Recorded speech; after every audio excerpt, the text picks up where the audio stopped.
Hello, hello, hello. Good evening, good evening. Welcome to Live in Conversation. My name is Winnie Antoine. I am a life insurance specialist helping my clients to protect, save, and grow their money. In conversation with Immigration Attorney Daphnée Camilien. Hello, Daphne. How's it going? I'm doing well. I'm doing well. It's Wednesday, hump day. It's Wednesday, home day. So just 2 more days and you'll be fine. Right. So that being said, we missed you all last week. So I had a lot going on. Daphne had a lot going on. So we said we'll be back here today. And as always, we're here with some information, knowledge, and the fact that you have an attorney with you, take advantage of that because today we will be discussing immigration laws in regards to what's going on in the White House with new President Biden, as well as what is the status of the dreamers. Definitely, this is a conversation that you should share with people that you know who may be going through this situation right now or who may be unsure. So we want to bring some clarity. And again, Daphne is gonna share our disclosure before we get started. Come on in, bring your question, and we'll get started. Daphne, can you start with the disclosure, please? Yes. Just that I am an attorney, and Renee is a financial services provider, and the information we're giving you is for informational purposes only. We are not giving anybody personal advice.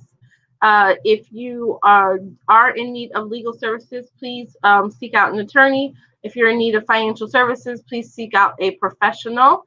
But this is for information purposes only and for entertainment.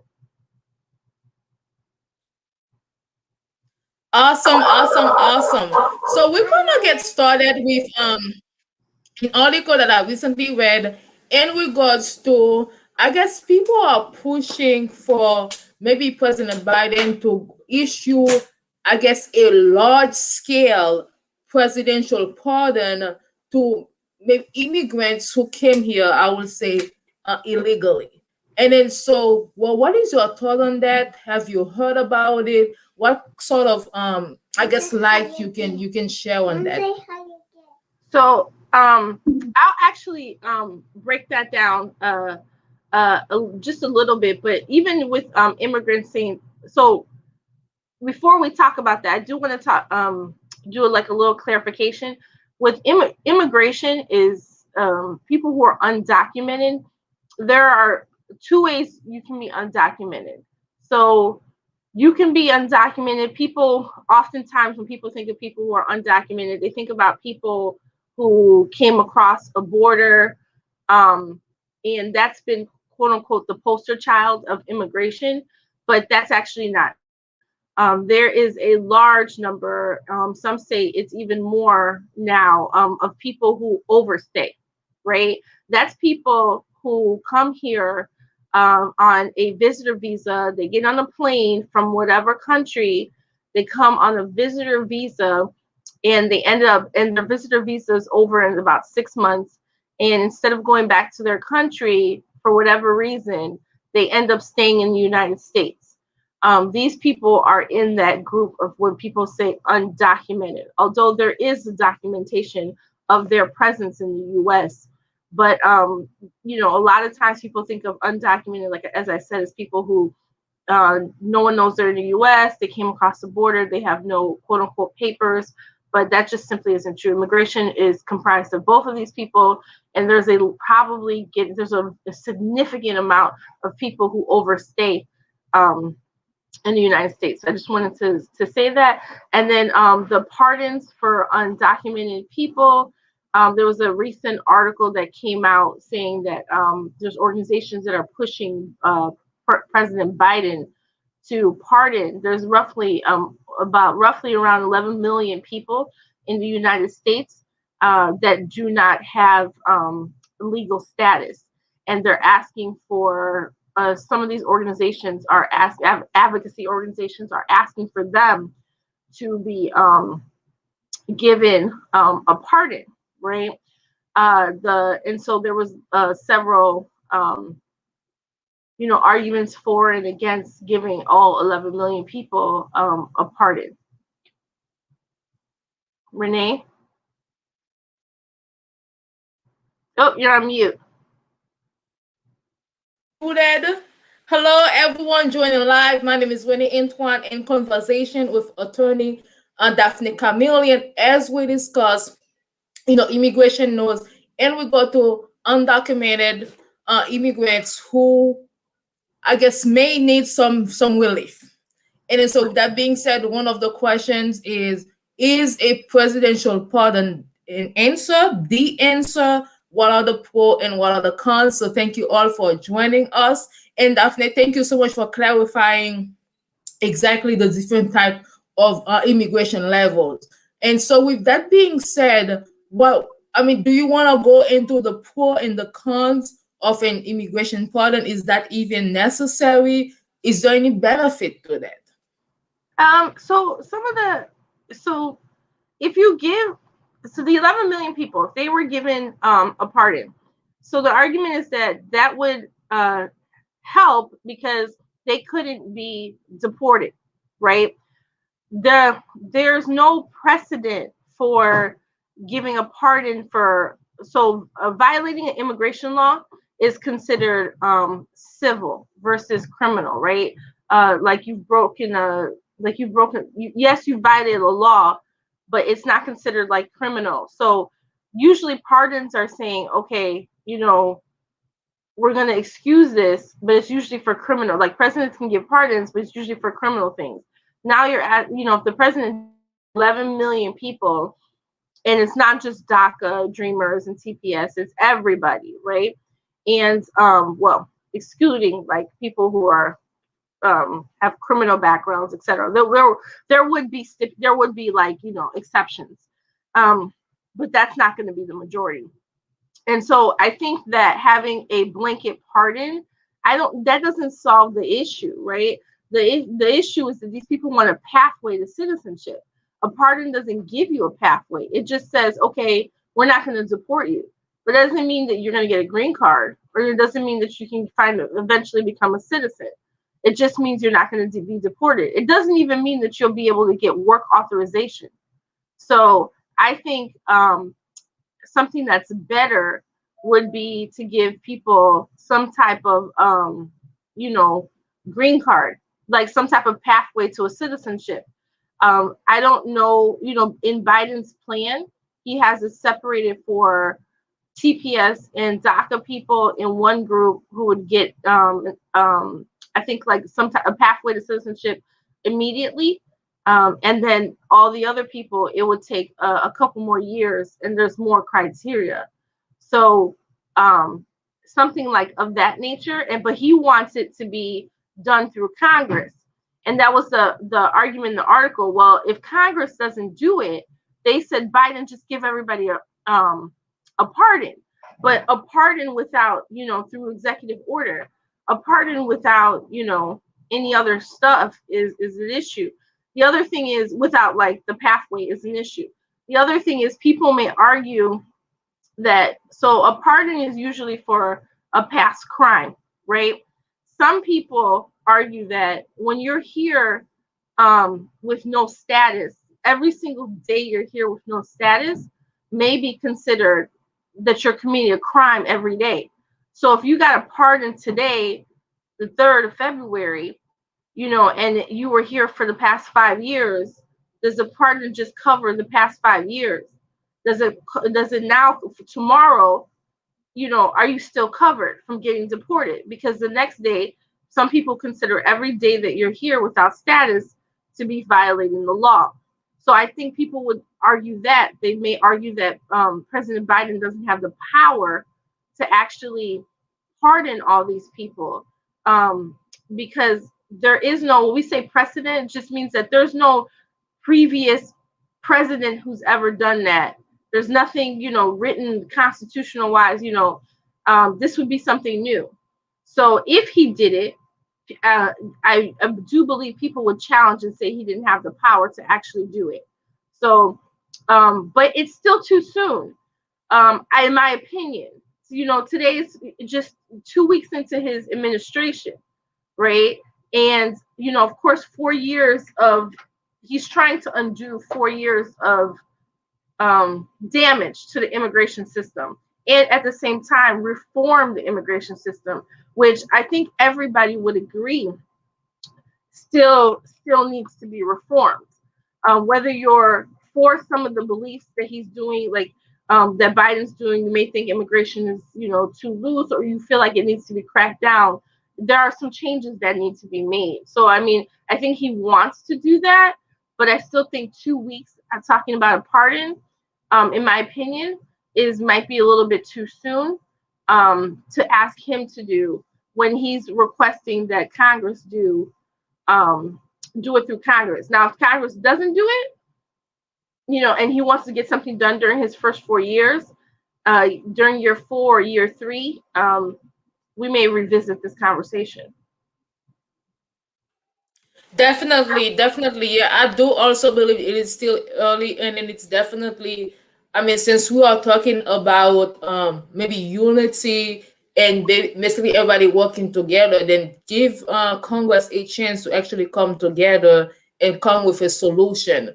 So with that being said, okay, you're saying 2 3 years, hopefully let's revisit it, but then it goes back to your original point that, okay, even though the presidential pardon was to be given, still people are not having any access to citizenship or to even a green card, not being able to work.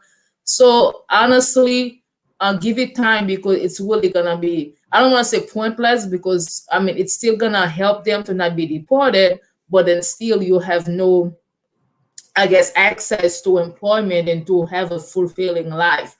So with that being said, have you, I mean, I don't want to say have you heard anything in regards to kind of like what's going on right now? What are some steps that are being taken? I mean, like you said, it's still early, so I guess we're just gonna have to wait and see, right? Yeah, so Biden has already, you know, had his proposal set up, like I said, for DACA and TPS. He's asking Congress, you know, he's already written his plan. So he wants Congress to enact some way for them to get a TPS and DACA to get green card immediately. He's asking for the rest, like I said, to wait a little bit. He's also well, to take more time. Their plan would be longer for the other people without status. He's also doing other things too to undo some of the injustices that have occurred the last 4 years. You know, everyone's heard about the migrant children being separated. He Yes. created a task force to try to reunite these children. He ended that program. You know, he did that immediately. You know, some of the things. So there's a big issue right now that I've been hearing about, and that's chatter in some of the organizations, is that Biden, you know, the administration is asking to kind of halt deportations right now, but deportations are still going on, and it's being said that it's disproportionately affecting people from African countries and the Caribbean, specifically Haiti, actually, that are being deported daily. And so those are some of the things they're looking into. There's also there was a issue where if you wanted to seek asylum and you were coming through, you know, other countries, you were coming through other countries, traveling through Central America, traveling through some of these other countries, they were stopping people and making them stay in Mexico while they Yes. right fought for their asylum claims in the United States, right? He's putting a stop to that. So he is acting, and he is acting. So there's a lot of stuff going on. There's a lot of moving parts going on. So when I was saying like wait 2 or 3 years, in the interim, I still believe fight for everybody. You know, still, but if Congress doesn't act in the next 2 or 3 years for people who are you know, without status in the United States, and they don't provide some pathway or even some guidance, or even just moving cases through or whatever, you know, some other thing, you know, then maybe, you know, before he is leaving office or up for re-election, I should say, that he, the idea of a pardon should probably be revisited, because at the end of the day, if there's a new administration, so the other argument is, if there is a new administration that comes through, and they decide, for round up undocumented people and deport them, they will not be protected. So, it's not easy. And of course, we're still in the middle of coronavirus and Yes. weather, and There's a lot going on. Yeah.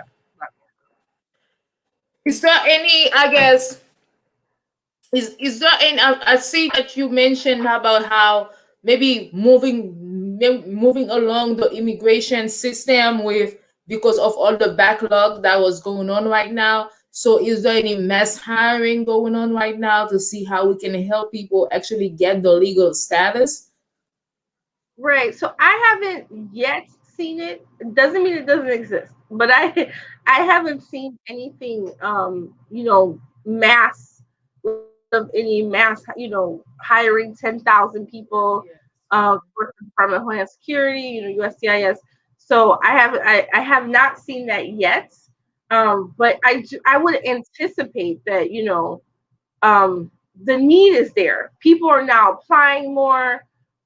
There's also, you have people who now are applying and wanted to apply, but were scared before. And then on top of that, you have that massive backlog that's in the system, the immigration system, period. So even people who wanted to file asylum that was waiting, just so much stuff is going on. So I would anticipate that, just a guess, but I would think that for sure there's going to be a need to hire more people, and that there'll be a push for that. Okay. I just want to add. Go ahead. I'm sorry. I was going to say, and that's the other thing too, right? So if there was a pathway to citizenship for these 11 million people, you still would need people, because they need to process all these people. Yes. So yeah, both ways. I see a need. Definitely. And then so going back to like originally when the Dreamer, like when DACA was, I guess, I don't want to say initiated from President Obama's presidency, and there was no protection, okay, for the Dreamers. Once they applied, then they just became like open to deportation if they did not receive it. And so, like, what's going to happen now? What's in, yeah, to help people, to encourage people to apply. Right. So DACA has been reinstated. So people who are eligible should apply. I think there was an understanding.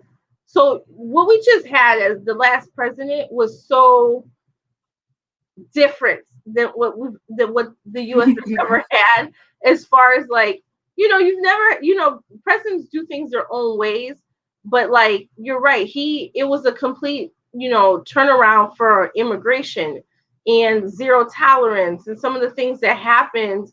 So people were afraid that he was, because people who filed for DACA were now exposed. But yes. What was on their side is that there's an overwhelming support for DACA on both sides, right? So I think if there had been a push to deport these children, there would have been a massive backlash, because it would have been from both sides. And DACA is also, I always say, like, DACA is the DACA kids and the people eligible for DACA are, it's not just anybody can get DACA, right? You have to have, so what I say is, like, I like to call them the cream of the crop, and some people might not agree, but I do, because I think that, like, not everybody can DACA. You have some type of education. They're looking for you to have at least a GED. You have to have something, military GED. You can't, you can't have a felony record. There's certain things that you just can't do. So it's not anybody can be eligible for DACA. And so when they are, and then it's not an accident that these people are allowed to have work authorization, because they are in our workforce and they're working. Many of them are first responders, which means, like, they're getting these first responder, they're able to work in these first responder jobs. We rely on them, and it's because they can do the work, and they're young, they're our youth. So which is what we want to work. So it makes sense to do something for these people, and it makes sense why people it would have been an uproar. You know, he could have done it, but I think it would have been really bad.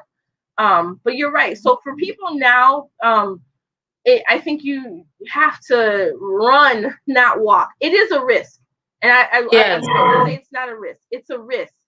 But if you are in that group and they are really trying, there's tons of advocacy groups. The President Biden has expressed interest. There's bipartisan support to do something for DACA people. You know, you have to consider that. You know, research, do what's right for your family.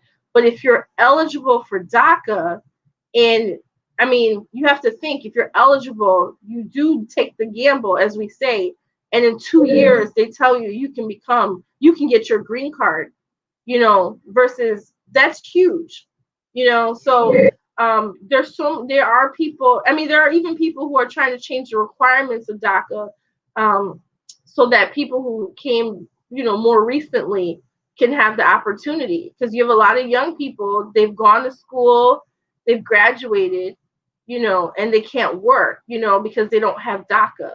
But if because of the whatever time frame, they're not eligible. So you have a group of those people too. So these are people who want to enter, they're brilliant, you know, beyond intelligent, they want to do it. They just want the opportunity. So I can't, you know, I say that it's a risk. I'm not going to say it's not, but you have to weigh it. But I do think it's a good opportunity to possibly, you know, get a pathway.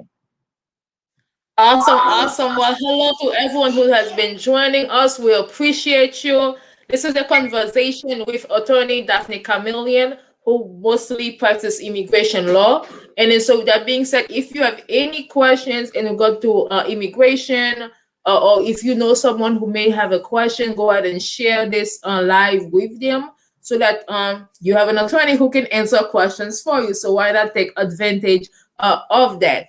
And so with that being said, we can maybe take a pause here, unless if somebody have any immigration question, we can definitely go revisit that. Or if Attorney Camilien, you want to add something else and we go to the new, I guess, situation right now, and we go to the immigration system, you can feel free to share that. And we have some other information to share as well.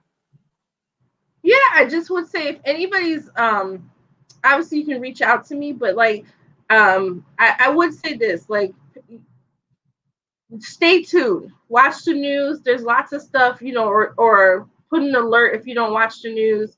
You know, look at a newspaper, you know, once or twice a week, but things are changing daily regarding immigration. There's tons of stuff going on. So I would just say, if that's something that's of interest to you, if that's something that's affecting your life, you need to really be paying attention to the new laws that are coming out and the new changes that are coming out. I do want to add one last thing in regard to immigration. So what I read was that, you know, some people may think that, okay, President Biden, I guess, has a debt to pay to the Hispanic voters, and hence why he may be interested in taking some action in regards to, you know, having creating a pathway to maybe having a green card or citizenship for immigrants. What is your thought on that? I don't think that's true. I don't think all immigrants are Hispanic. Right? And so, like, that has been the poster child or poster children of immigration. Meanwhile, there's, you know, millions of others who are, we're in Chicago. Chicago has the second largest amount of Polish people, you know, outside of Warsaw, Poland.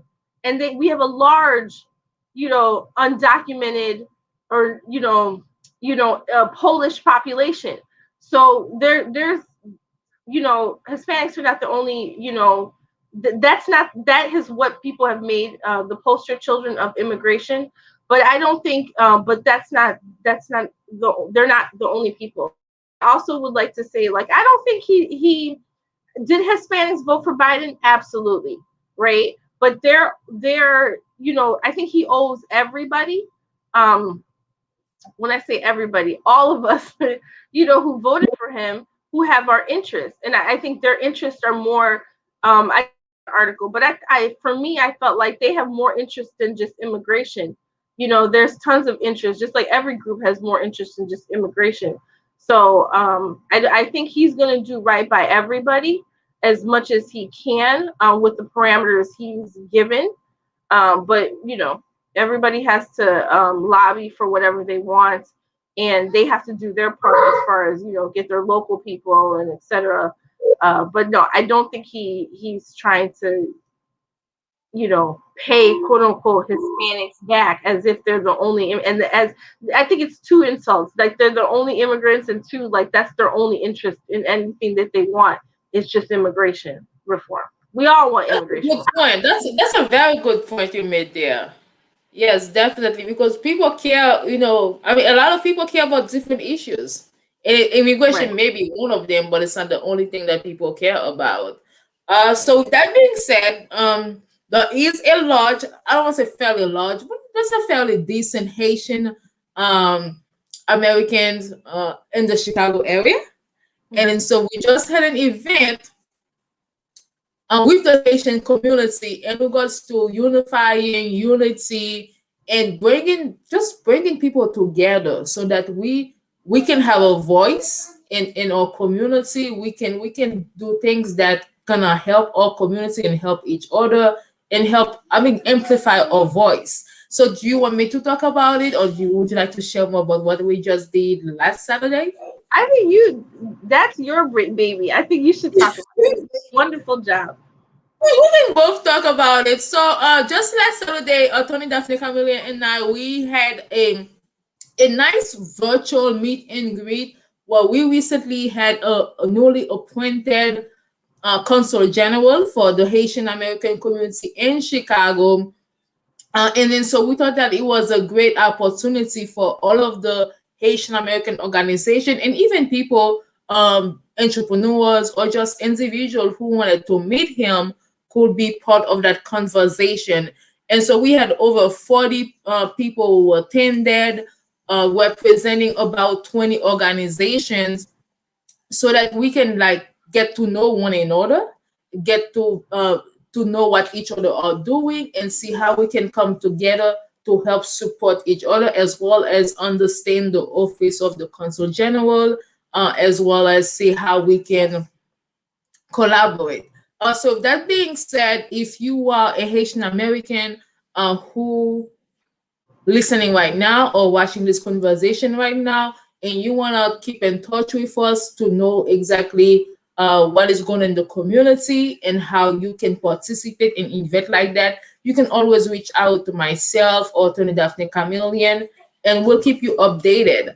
Or if you would like to know more about the various organizations in the Haitian community. Maybe you want to work with one of them. Maybe you want to volunteer, or maybe you want to know more about what they do. Maybe, as a matter of fact, I can have Attorney Daphnée Camilien, who has an organization, maybe share with you all exactly her organization.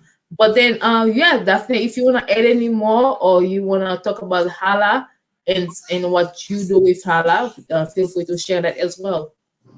Sure, yeah. As Renee said, there was lots of organizations there talking about what they were doing, and I am currently the president of HALO, which stands for the Haitian American Lawyers Association of Illinois, and part of our mission is to just be a voice for the Haitian people in Illinois.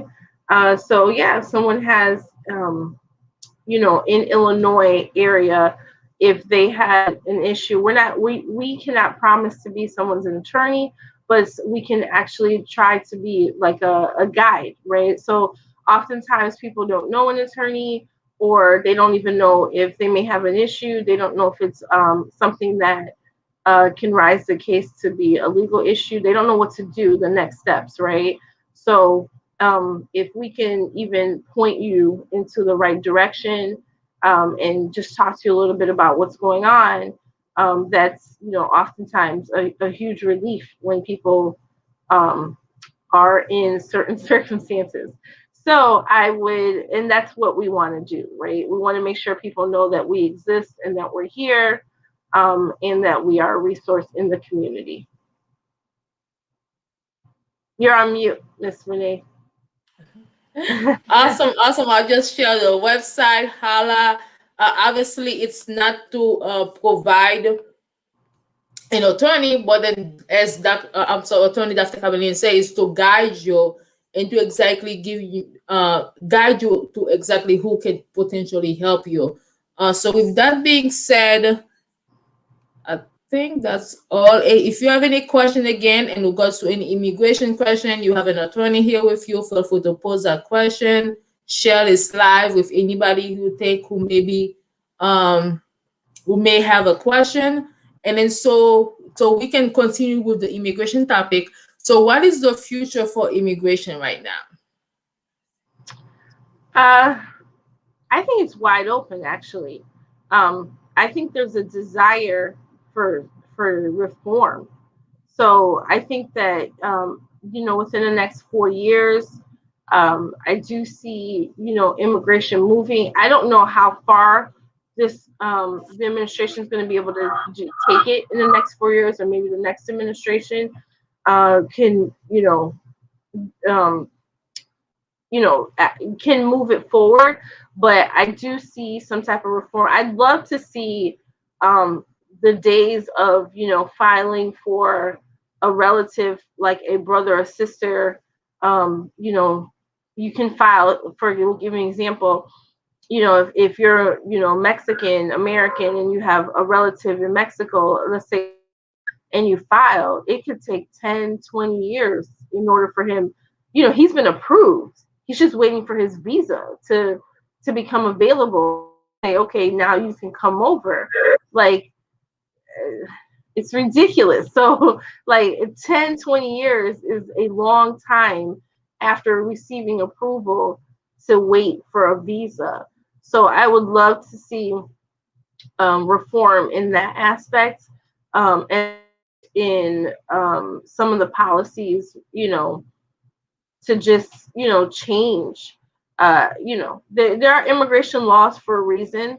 I'm not saying get rid of immigration laws, but I am just saying we need to look at it and revamp it, and reimagine some of the laws that have been out there. Immigration reform is needed. So I do think that this administration is interested in doing reform, and I do think a lot of things will be changing. So we just have to kind of sit back and see what's going to happen in the next 4 years. So, quick question on that, maybe advice question, but from last I heard, for someone to apply for maybe a parent to come reside with them here in the US, do they have to be a US citizen? No, like the petitioner, I mean. Right. So the petitioner can be a green card holder or a U.S. citizen.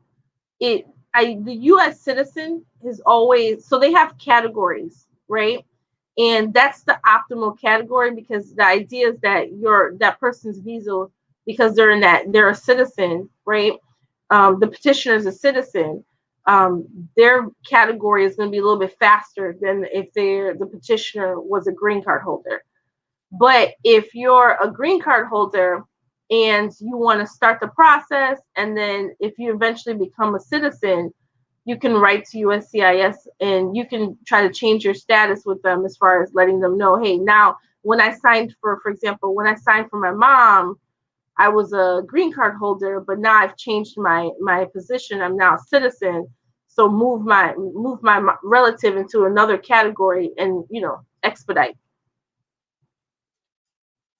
Okay. It does. So I was thinking, like, as a green card holder, you can apply for a child or a spouse. But then, so what I'm hearing now is, as a green card holder, you can still apply for a parent. Yeah, it just takes longer. Yes. Just takes longer. It Okay, takes so longer. that's clarification. Yeah. Thank you. Yeah, no problem. All right, everyone. Thank you again for joining us live with Attorney Daphnée Camilien as we discuss immigration laws. If you have any question, because I will ask questions on your behalf, but if you have any question for Attorney Daphnée Camilien, feel free to type it. You know what?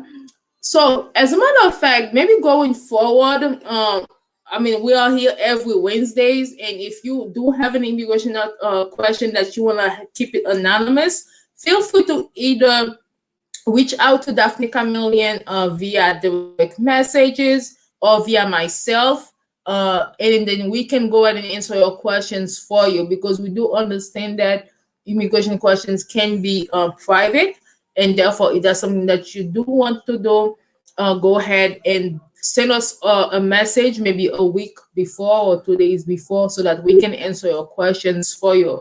And also, if you do want to reach, contact Attorney Daphnée Camilien, I'm going to be sharing her phone number. It's 847-410-9022. That's 847-410-9022. As we mentioned earlier, the conversation that we're having now, it's only for informational purpose only. Not everything is going to be directly legal advice for your situation, but it is best to reach out to Attorney Daphnée Camilien and then to see exactly how she can potentially represent you. Anything else you would like to add, Daphnée Camilien? No, that's it. That's it. That's it. Well, it was a pleasure being live in conversation with you all this evening. My name is Renee Antoine. We are here every Wednesday, whether we're sharing immigration news or sharing financial information or talking about connecting a community. We are here for you. Whatever that you would like us to discuss, feel free to again send us a direct message or leave it in the comment. We appreciate feedbacks because we want to bring as much knowledge and information and resources for you all. With that being said, Renee Antoine and Attorney Daphnée Camilien signing off. One love. See you guys next Wednesday. Bye bye now.